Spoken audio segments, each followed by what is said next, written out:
অজুর সিরিয়াল রক্ষা করা উচিত। অনেক ওলামা ইকরামের মতে, অনেক ইমামদের মতে অজুর যে ধারাবাহিকতা, আগে মুখ, তারপরে হাত, তারপরে মাথা মাসে, তারপরে পাও ধোয়া, এই ধারাবাহিকতা রক্ষা করা ফরজ, অনেক ওলামা ইকরাম বলেছেন। কারণ কোরআন কারিমে আল্লাহ তাআলা এরকম ধারাবাহিকতা উল্লেখ করেছেন। আল্লাহ যেহেতু এটাকে ধারাবাহিকভাবে উল্লেখ করেছেন এবং কোরআন কারিমে যে শব্দ আল্লাহ তাআলা ব্যবহার করেছেন তার অর্থ হলো এরপরে এটা, অতঃপর এই অতঃপরের যে অর্থ, তার মানে হলো এটার পরে এটা, তার মানে ধারাবাহিকতা রক্ষা করা জরুরি।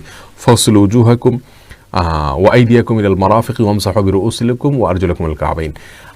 তো এখানে অবশ্য অতঃপর বলা হয়নি, কোন কোন আয়াতে প্রথমটাতে অতঃপর মানে যে শব্দ ব্যবহার করেছে তার মিনিং হয় হলো অতঃপর। তার মানে শুরুতে মুখটা ধোয়াটাকে শুরু করতে হবে, এরপরে আপনি হাত, মাথা মাসে হাত ধোয়া এবং পাও ধোয়া, এগুলোর ক্ষেত্রে যদি সিরিয়াল ব্রেকও হয়ে যায় তাহলেও কোনো অসুবিধা নেই। এটা অনেক ইমামদের মত।